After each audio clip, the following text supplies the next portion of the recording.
आज के इस वीडियो के अंदर हम देखेंगे कुछ और डिफरेंट टाइप्स की प्रॉब्लम्स के बारे में बात करेंगे, ठीक है ना। कंस्ट्रेंट के ऊपर ये वीडियो है, इसके ऊपर 2 से 3 वीडियोस में बनाऊंगा जिसमें आपके कॉन्सेप्ट सारे क्लियर हो जाए। देखिए यहाँ पर एक पुली सिस्टम दे रखा है, 3 पुलीज है इसमें। इसे P1 नाम दे दिया मैंने, P2 नाम दे दिया और इसे P3 नाम दे दिया। अच्छा, एक चीज़ यहाँ पर और बताना चाहूँगा कि यहाँ पर ये जो P1 और P3 है, ये दोनों क्या है बेटा, फिक्स्ड है। ये दोनों कैसी पुलीज है, फिक्स्ड है एक दूसरे से, ठीक है ना। यहाँ पर P1 और P3 क्या है, फिक्स्ड है, और जो P2 है वो क्या है, मूवेबल है। अच्छा, मास की बात करता हूँ मैं, तो इसका मास मैंने मान लिया m है, इसका मास मान लिया मैंने mb और इसका मास मान लिया mc, ठीक है ना। अब हो क्या रहा है बेटा कि mb वाला ब्लॉक अगर नीचे जा रहा है तो ma और mc वाला कहाँ जाएगा, ब्लॉक ऊपर जाएगा। तो हमने सपोज कर लिया कि इसका जो एक्सेलेरेशन है वो नीचे जा रहा है a3 से, तो ये क्या हो रहा, a1 के एक्सेलेरेशन से ऊपर जा रहा है, और ये हमने मान लिया a2 के एक्सेलेरेशन से ऊपर जा रहा है। क्योंकि दोनों सिस्टम अगर इस टाइप से ऊपर जाएंगे तो ये पुली कहाँ आएगी, नीचे। अच्छा, मैं डायरेक्ट बात करूं किससे, फोर्स और डिस्प्लेसमेंट वाले तरीके से, तो देखिए क्या होगा कि अगर इस पुली की बात करूं तो किसी टाइम टी में ये अगर x1 डिस्प्लेसमेंट करता है ऐसे, अच्छा ये पुली मूवेबल करेगी तो ये नीचे की तरफ जाएगी। तो यहाँ पर मैंने मान लिया कि ये जो पुली है दोनों तरफ से इक्वल जाएगी, ऐसा नहीं कि एक तरफ से ज़्यादा चलेगी। तो यहाँ से ये कितना जा रही है बेटा, x2 डिस्प्लेस होगी, और ये वाला जो ब्लॉक है ये ऊपर कितना डिस्प्लेस होगा, x3 डिस्प्लेस होगा, ठीक है ना। तो तीनों में मैंने डिस्प्लेसमेंट की बात कर ली। अच्छा, अब लगाते फंडा, ये जो रॉप है यहाँ से लेके यहाँ तक का जो रॉप है, सिंगल रॉप है, एक ही रस्सी है, तो टेंशन क्या होगा, टी होगा। तो यहाँ पर टेंशन क्या मान लिया मैंने, टी, यहाँ पर भी टी होगा, यहाँ पर भी टी होगा, और यहाँ पर भी क्या होगा, टी होगा, ठीक है ना। तो फोर्स इंटू डिस्प्लेसमेंट वाला कॉन्सेप्ट लगाते हैं। तो देखिए यहाँ से टेंशन भी ऊपर है और x1 भी कहाँ है, ऊपर है, तो t इंटू क्या हो गया, x1। यहाँ पर बात करूँ दोनों का टेंशन कहाँ है, ऊपर, डिस्प्लेसमेंट कहाँ हो रहा है, नीचे, पुली कहाँ आ रही है, नीचे, तो माइनस का क्या लिखूँगा मैं, 2t इंटू x2।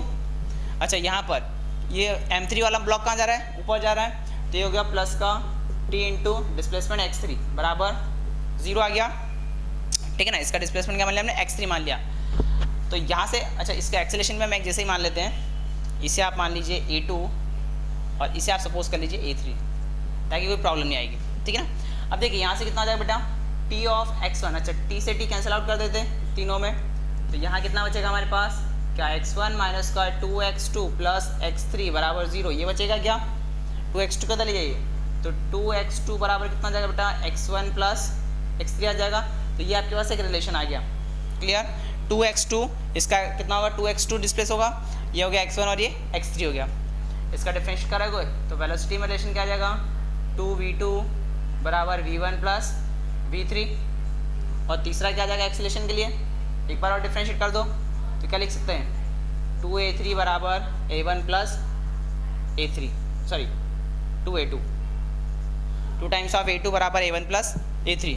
तो इस टाइप की अगर प्रॉब्लम आ गई तो हमने उसके साथ डायरेक्ट एनालिसिस कर लिया, ठीक है ना। यहाँ से आप लेंथ के हिसाब से आप करोगे तो ज़्यादा अच्छा रहेगा, या फोर्स इंटू डिस्प्लेसमेंट के हिसाब से करोगे तो काफ़ी आसान होगा। इसमें रस्सी के हिसाब से भी हम कर सकते हैं भाई, रस्सी जो वाला हिस्सा है जहाँ टेंशन क्रिएट होगा वो आप लेते चलिए। ये कितना हो गया, एक रॉप है, यहाँ पर कितनी रॉप आ रही, 2 रॉप आ रही, तो इसका एक्सेलेरेशन कितना हो जाएगा, 2 टाइम्स हो जाएगा, यहाँ कितना हो जाएगा, सिंगल हो जाएगा, ठीक है। चलिए नेक्स्ट, और इसके भी आप कुछ प्रॉब्लम्स देखते हैं हम।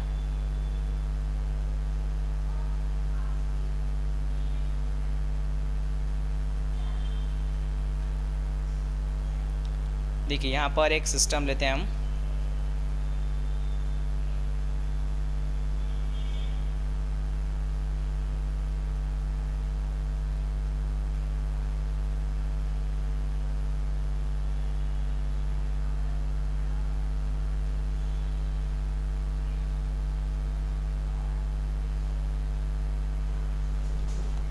चलिए आगे बात करते हैं।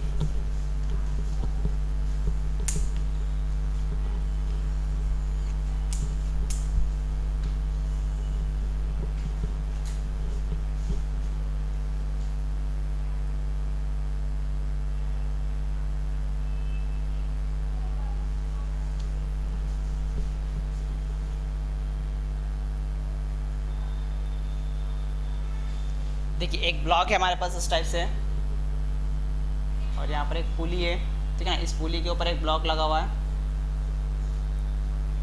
M2, ये यहाँ पर कुछ एंगल पर ऐसा हॉरिजॉन्टल प्लेटफॉर्म पर एक ब्लॉक रखा हुआ है ऐसे, और इसकी इधर रफ्तार कितनी दे रखी है बेटा, v1 रफ्तार दे रखी है, ठीक है ना। इधर कितना दे रखा है v1, और ये एंगल कितना दे रखा थीटा। अब हमें उससे पूछा गया है कि v1 ये जो ब्लॉक M2 है, सॉरी ये वाला ब्लॉक हमने मान लिया M1 और ये वाला ब्लॉक मान लिया M2, तो हमें इसकी रफ्तार दे रखी है v1। अगर ये v1 से उधर जा रहा है और ये v2 से कहाँ जा रहा है, ऊपर जा रहा है, तो हमें v1 और v2 में क्या बताना है, रिलेशन बताना है। तो फाइंड रिलेशन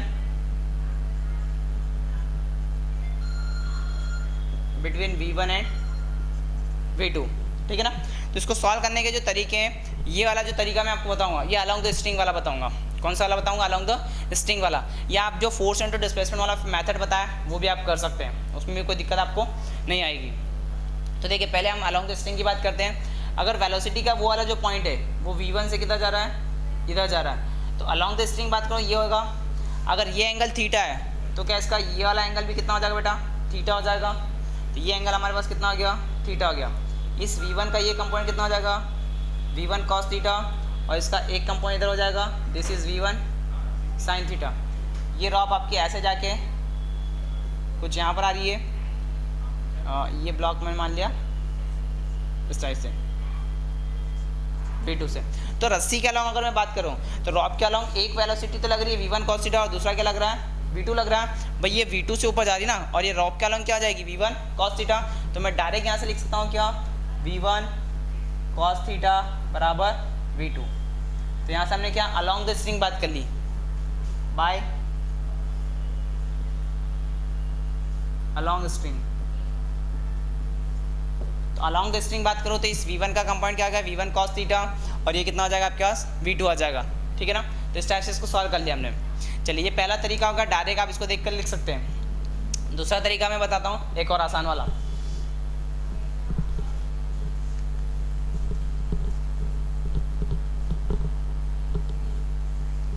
देखिए अगर मैं सिस्टम की बात करूँ तो मैंने यहाँ से एक परपेंडिकुलर ड्रॉ कर लिया, ठीक है ना। ये जो लेंथ है, इस वाली लेंथ को मैंने सपोज कर लिया कितना बेटा, x2 मान लिया। अब ये वाली लेंथ की बात करूँ तो ये अगर मैंने मान लिया इसको मान लीजिए x, और इसको मान लीजिए h। इसको मैंने क्या मान लिया, x मान लिया, और इसको मान लिया h। तो ये वाली लेंथ हमारे पास आ जाएगी। तो ये वाली लेंथ कितनी आ जाएगी, इसको x1 मान लीजिए, x1 का स्क्वायर प्लस h का स्क्वायर हो जाएगा बेटा पाइथागोरस थ्योरम से। ये एंगल थीटा है, ये परपेंडिकुलर, ये बेस, तो ये हाइपोटेन्यूस आ गया। तो ये इस ब्लॉक से लेके यहाँ तक की जो लेंथ है, टोटल लेंथ कितनी आ जाएगी हमारे पास, L बराबर क्या x2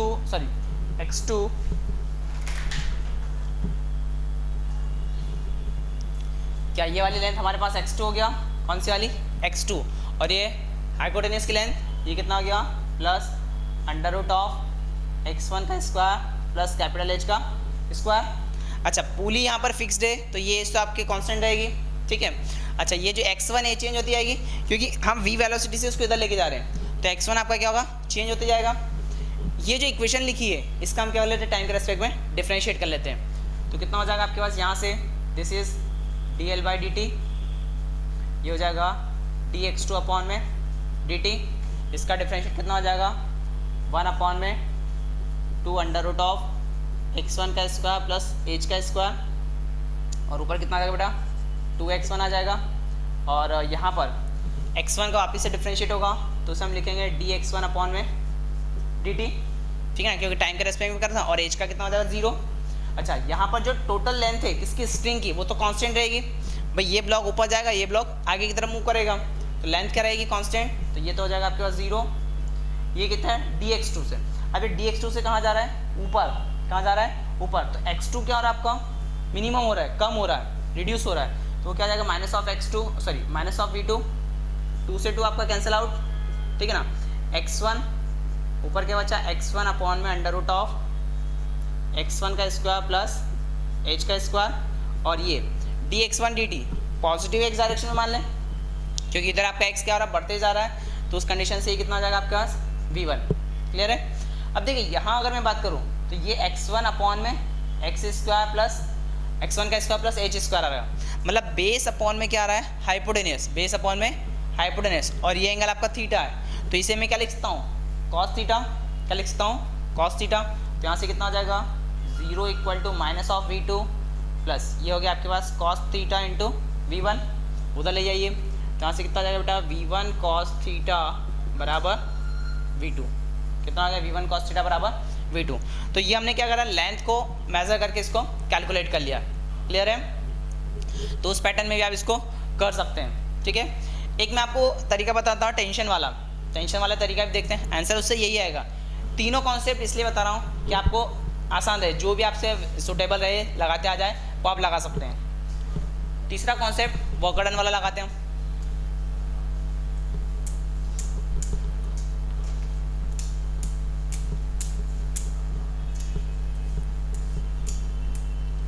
थोड़ा डायग्राम फिर से बना लेते हैं इसका।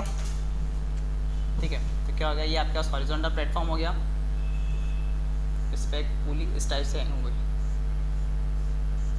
ठीक है ना, ये एंगल कितना बेटा थीटा। अच्छा, ये इधर वेलोसिटी इसकी कितनी है V1 है, यहाँ से ये क्या कर दिया फिक्स कर दिया। ठीक है, अब देखिए यहाँ पर एक चीज़ मैं जो थर्ड वाला रिलेशन आपको मैं बता रहा हूँ वो कैसा है कि अगर ये सिस्टम यहाँ से बात कर रहा हूँ मैं, ये कितना डिस्प्लेसमेंट हो गया आपके पास x1, ठीक है ना, और इसका डिस्प्लेसमेंट ऊपर कितना मान लेता हूँ मैं x2 मान लेता हूँ। ये ब्लॉक कहाँ हो गया, ये M2 ब्लॉक हो गया, ये कितनी रफ्तार से आ रहा है V2 रफ्तार से ऊपर जा रहा है। तो इसका और इसका रिलेशन निकालना। अब टेंशन की बात करूँ तो रस्सी में टेंशन यहाँ कितना क्रिएट होगा बेटा T क्रिएट होगा, और यहाँ भी रस्सी में टेंशन कितना आएगा T आएगा। अच्छा, यहाँ पर T के दो कंपोनेंट्स होंगे, एक इस डायरेक्शन में T cos थीटा होगा और एक वर्टिकल डायरेक्शन में T sin थीटा होगा। अब जो ब्लॉक है वो कैसे मूव कर रहा है, हॉरिजॉन्टल मूव कर रहा है। ब्लॉक कैसे मूव कर रहा है, हॉरिजॉन्टल। तो ब्लॉक अगर हॉरिजॉन्टल मूव कर रहा है तो उस कंडीशन में इसका हॉरिजॉन्टल कंपोनेंट इंटू x1 और आपका ये इसका ये वाला कंपोनेंट T इंटू x2। तो देखिए यहाँ से क्या हो जाएगा बेटा, ये जो T आपका टेंशन इधर लग रहा है उसका एक कंपोनेंट इधर आ जाएगा कितना T cos थीटा, और एक कंपोनेंट इसका आ जाएगा ऊपर, वो कितना आ जाएगा T sin थीटा। जो डिस्प्लेसमेंट है वो किधर हो रहा है बेटा x1 इस डायरेक्शन में हो रहा है। इस वाले ब्लॉक का जो डिस्प्लेसमेंट बात करूँ तो टेंशन तो लग रहा है ऊपर और डिस्प्लेसमेंट भी हो रहा है x2 कहाँ हो रहा है ऊपर हो रहा है। दोनों में बात कर लें टेंशन के लिए, तो यहाँ कितना आ जाएगा T cos theta into x1। अच्छा, टेंशन लग रहा है का टेंशन का ये कंपोनेंट आ रहा है इधर और डिस्प्लेसमेंट हो रहा है इधर, तो ये कितना आएगा नेगेटिव, भाई एंगल 180 डिग्री बना ना, और ये टेंशन भी ऊपर है और डिस्प्लेसमेंट भी ऊपर है। तो this is positive of x2 into T बराबर 0। T से T आपका कैंसिल आउट हो गया, तो यहाँ कितना बचा माइनस का x1 cos theta plus x2 equal to 0। ठीक है ना, तो यहाँ से क्या इक्वेशन आ जाएगी बेटा, इस वाले मेथड से आपके पास आ जाएगा x2 equal to x1 cos theta, और अगर आप इसका डिफरेंशिएट करेंगे तो x2 का डिफरेंशिएट हो जाएगा V2 और x1 का हो जाएगा V1 cos थीटा कांस्टेंट है। तो क्या रिलेशन आ जाएगा इससे आपके पास, इससे आ जाएगा V2 बराबर V1 cos थीटा। ठीक है ना, तो था कुछ आसान तरीका ये।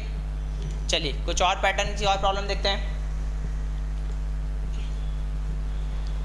आपको जो मेथड इसमें से अच्छा समझ में आ जाता है वो आप लगा सकते हैं। अलोंग द स्ट्रिंग वाला मैं इसमें एक नया बताया आपको, अलोंग द स्ट्रिंग भी आप इसमें लगा सकते हैं। ठीक है ना, देखिए एक प्रॉब्लम और देखते हैं हम।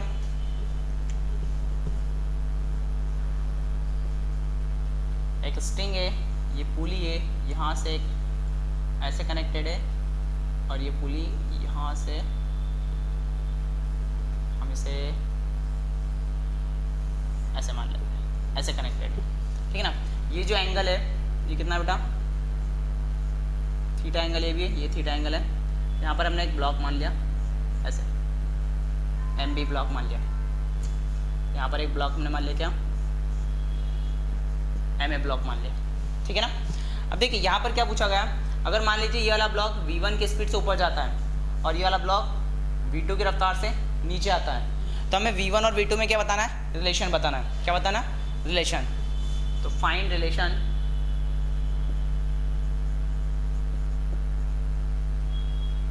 Between V1 and V2। ठीक है ना, दोनों में क्या बताना, रिलेशन बताना।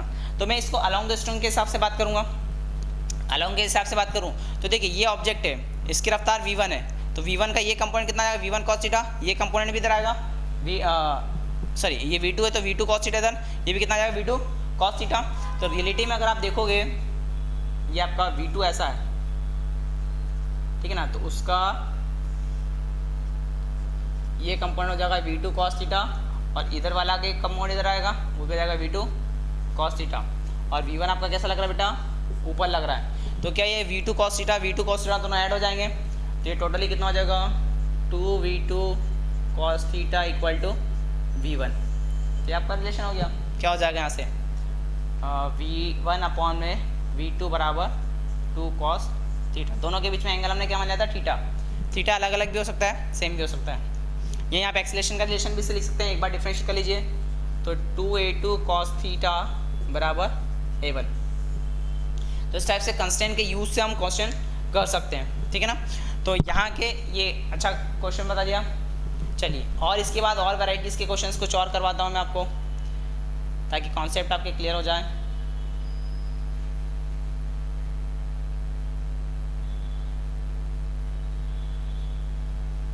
कुछ और प्रॉब्लम्स की बात कर लेते हैं हम।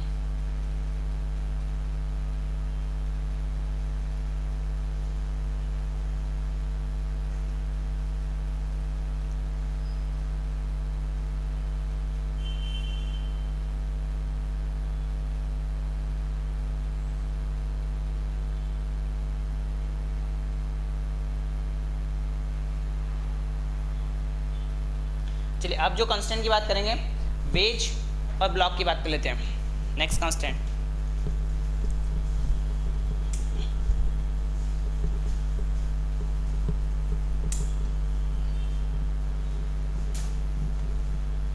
वेज के पहले मैं कुछ और प्रॉब्लम्स ले लेता हूँ।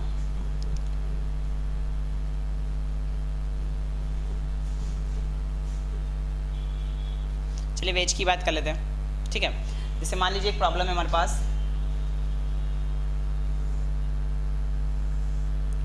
इस टाइप से एक वेज है जिसका मास कितना है, कैपिटल M। ये एंगल कितना है, थीटा है। इसके ऊपर एक रॉड रखी हुई है,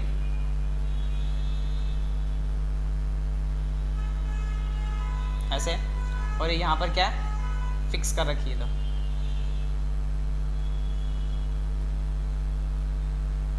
ठीक है, ये स्मॉल M मास इसका। अच्छा यहाँ पर क्या हो रहा है, ये आपका हॉरिजॉन्टल प्लेटफॉर्म। अभी जो सिस्टम है इसमें क्या होगा कि अगर ये नीचे आता है, ये जो बीच में रॉड लगा रखी है वे फ्रीली है, ये दोनों जो पॉइंट्स लगाए टाइट है इसके बीच में, तो ये ब्लॉक क्या आएगा, नीचे आएगी, तो ये कहाँ जाएगी, पीछे की तरफ। दोनों के बीच का कांटेक्ट बना रहेगा, कांटेक्ट लूज़ नहीं होगा, क्योंकि कांटेक्ट लूज़ होगा फिर अलग अलग बात हो जाएगी। तो यहाँ पर दोनों का कांटेक्ट बना के रखना है अपने को, ठीक है ना। तो अगर मैं बात करूँ, ये किसी एक्सीलरेशन से नीचे आती है तो किसी एक्सीलरेशन से इधर जाएगी, क्लियर बात है। तो यहाँ पर क्या सिस्टम होगा बेटा, देखिए सरफेस दोनों की ऐसी लग रही, ऊपर वाले की जो कांटेक्ट सरफेस है वो कुछ इस टाइप से हो रही ऐसे। तो यहाँ पर इसका एक्सीलरेशन बात करूँ तो ए ऑफ स्मॉल M नीचे लगेगा, और यहाँ पर इसकी बात करूँ तो इसका ए ऑफ कैपिटल M यहाँ लगेगा, ठीक है ना। मतलब ए ऑफ स्मॉल M यहाँ और ए ऑफ कैपिटल M यहाँ लगेगा, और एंगल कितना बन रहा है दोनों के बीच का, थीटा बन रहा है। मतलब दोनों के कंपोनेंट्स को बैलेंस करना पड़ेगा। अब देखिए अगर ये वाला इधर चल रहा है, इसका एक्सीलरेशन नीचे लग रहा है, तो दोनों का यहाँ पर जो कांटेक्ट बनाने लेके इनके बीच का जो नेट एक्सीलरेशन ये आएगा वो बना के रखना पड़ेगा। तो ये जो एक ही डायरेक्शन में आने वाला एक्सीलरेशन है वो इक्वल कर देते हैं हम, ठीक है ना। तो देखिए यहाँ से कैसे हो जाएगा बेटा, अगर मैं बात करूँ, ये आपका AM इधर लग रहा है, ये आपका कैपिटल M इधर लग रहा है, ठीक है ना। ये आपका स्मॉल AM है, ये आपका कैपिटल M है। तो हमारे पास ये सिस्टम कुछ इस टाइप से था, ऐसा मान लीजिए ये एंगल कितना था, थीटा, हॉरिजॉन्टली ये एंगल थीटा था, ठीक है ना। यहाँ बना देता हूँ मैं आपका, ये AM आपका इधर आ रहा है, और ये वाला आपका किधर लग रहा है, इधर लग रहा है। तो दोनों के ये वाले कंपोनेंट ले लें, ये वाले कंपोनेंट दोनों के ले लें। तो देखिए यहाँ अगर मैं बात करूँ तो ये एंगल कितना आ जाएगा, दिस इज 90 माइनस थीटा, और ये एंगल कितना आ जाएगा, थीटा। ये थीटा, अगर इसकी बात करूँ तो AM इधर है, तो ये कितना हो जाएगा आपके पास, इधर AM cos थीटा आ जाएगा, और इसका एक कंपोनेंट इधर कितना आ जाएगा, ये कैपिटल M sin थीटा, ठीक है ना। एज वेल एज ये A ऑफ स्मॉल M है, तो इसका इधर वाला कंपोनेंट कितना हो जाएगा, इधर वाला component A of small M ये हो जाएगा sin 90 माइनस थीटा, और एक कंपोनेंट इसका कहाँ जाएगा, नीचे हो जाएगा। तो हमें ये वाला कंपोनेंट और ये दोनों कंपोनेंट इनकी बात करनी है, तभी ये दोनों के बीच में कांटेक्ट क्या रहेंगे, बना के रखेंगे, ठीक है ना। रियलिटी में क्या हो रहा है, इसका एक्सेलरेशन नीचे लग रहा है, इसका एक पॉजिटिव एक्स डायरेक्शन में आ रहा है, तो इसके कांटेक्ट बनाने के लिए इन दोनों का जो रिजल्टेंट एक्सेलरेशन आएगा वो बराबर होना चाहिए। तो इन दोनों की बात कर लो, यहाँ से कितना हो जाएगा, ए कैपिटल एम साइन थीटा बराबर ए स्मॉल एम कॉस थीटा, ये स्मॉल एम है। तो कैपिटल एम की बात करूँ, ए कैपिटल एम अपॉन में a of small m, cos theta हो गया आपके पास कॉस थीटा अपॉन में साइन थीटा। तो मैं इसको क्या लिखता हूँ, ए ऑफ स्मॉल एम बराबर ए कैपिटल एम और ये आ गया कितना, टेन थीटा, ठीक है ना। A of small m plus capital M बराबर टेन थीटा। ये मैंने आपको बाय इसको पूरा रिजॉल्व करके बता दिया। आप इसको सिंगल स्टेप में भी कर सकते थे, कैसे कर सकते थे वो मैं आपको बताता हूँ। देखिए यहाँ पर क्या रहा बेटा, ये जो आपका लग रहा है ए ऑफ स्मॉल एम इधर लग रहा है, ये ए ऑफ कैपिटल एम इधर लग रहा है, ठीक है ना। ठीक, एंगल की बात करनी है हमें, तो एंगल की बात करूँ तो टेन थीटा कितना हो जाएगा, परपेंडिकुलर अपॉन में बेस। तो ये जो कंडीशन है हमारे पास, ये एंगल परपेंडिकुलर होगा। अगर मैं यहाँ से एंगल इसका ये थीटा है, तो अल्टरनेट एंगल की बात कर लेते हैं हम, ये इसको थीटा मान लेते हैं, ठीक है ना। इन दोनों के बीच में आप ये एंगल क्या मान सकते हो, थीटा, ठीक है। तो ये एंगल हमारे पास क्या आ जाएगा, थीटा हो जाएगा। अगर ये थीटा हो गया तो इससे जुड़ा हुआ ये जो एंगल है ये परपेंडिकुलर हो जाएगा और ये आपका क्या हो जाएगा, बेस हो जाएगा। तो उसके according tan theta equal to मैं लिखूंगा कितना हो जाएगा आपके पास, कैपिटल एम अपॉन में sorry capital small M upon में, एक सेकंड इसको थोड़ा सही बना दूं मैं,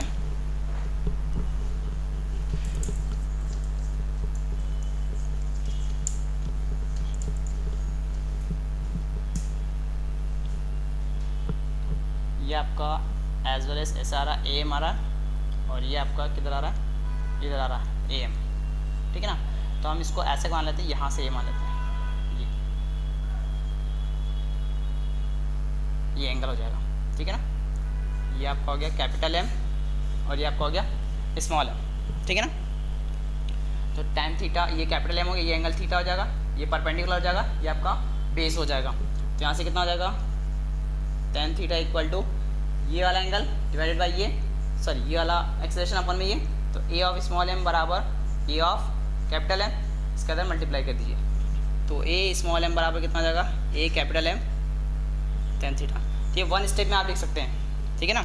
ये आपका परपेंडिकुलर हो जाएगा, ये आपका बेस हो जाएगा। तो परपेंडिकुलर अपॉन में बेस बराबर टेन थीटा हो जाएगा, ठीक है ना। तो उसके हिसाब से ये एंगल थीटा नहीं लेंगे, ठीक है। तो इस हिसाब से ये सॉल्व हो जाएगा। तो वन स्टेप में आप इसको कर सकते हैं। चलिए नेक्स्ट बात करता हूँ, वेज प्रॉब्लम के बारे में बात करता हूँ। इसी के अंदर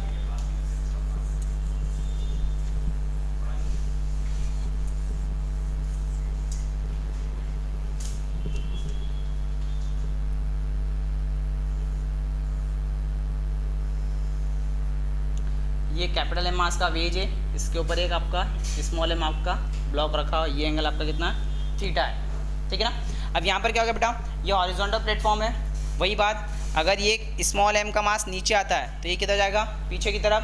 दोनों के बीच का कांटेक्ट क्या रहेगा, बना रहेगा, ठीक है ना। तो इसको पीछे पे ले जाने वाला जो एक्सेलरेशन होगा वो कैपिटल एम मान लिया, इसको नीचे लाने वाला जो एक्सेलरेशन होगा वो क्या होगा, स्मॉल एम होगा, ठीक है ना। तो ये एक स्मॉल एम ही हो गया, एक कैपिटल एम हो गया। तो दोनों के बीच में एंगल क्या मान लिया, थीटा। तो वही कंडीशन आपकी हो जाएगी, कैपिटल एम अपॉन में कैपिटल एम बराबर टेन थीटा, ठीक है ना। अरे भाई ये ऐसा कैसा परपेंडिकुलर नीचे आ जाएगा ना, आप इसको ऐसे समझ सकते हैं, ये इधर आ रहा है और ये आपका किधर इधर जा रहा है, ठीक है ना। ये सिस्टम आपका उधर जा रहा है, तो मैं इसको यहाँ से ऐसे मान लेता हूँ। तो ये इन दोनों के बीच का एंगल कितना हो जाएगा, थीटा हो जाएगा। और ये क्या आ रहा है आपका, नीचे आ रहा है स्मॉल एम। तो this is theta small M upon में कैपिटल एम। तो क्या हो जाएगा यहाँ से, टेन थीटा बराबर ये हो जाएगा, तो equal to capital A M tan theta, ठीक है ना। ए ऑफ स्मॉल एम बराबर ए एम टेन थीटा, ठीक है ना। तो इस टाइप से आज के इस वीडियो के अंदर हमने इतनी सारी बातें करी है, ठीक है ना। इसमें कंस्टेंट के मैंने अच्छी वैराइटीज़ के आपको कॉन्सेप्ट समझाए। वीडियो को पोस्ट करके बार बार देखते रहिएगा, कैसे कैसे इसको बताएगा। कंस्टेंट में डायरेक्ट रिलेशन भी बताया मैंने, अलॉन्ग द पुली वाला यूज़ भी करा है, सॉरी अलॉन्ग द स्ट्रिंग वाला कॉन्सेप्ट भी लगाया, टेंशन वाला भी आपको बता दिया है, अलॉन्ग द स्ट्रिंग वाला भी बता दिया, और इस टाइप से आप एंगल की प्रोबेबिलिटी भी सॉल्व कर सकते हैं, ठीक है ना। तो तीनों फंडे वीडियो को बार बार पॉज करके देखिएगा कैसे मैंने इसको सॉल्व कर रखा। नेक्स्ट वीडियो के अंदर मैं आपको और भी अच्छे एडवांस लेवल के प्रॉब्लम्स लेकर आऊँगा, ठीक है ना। तो आज से इस वीडियो के अंदर अपना इतना ही, ठीक है।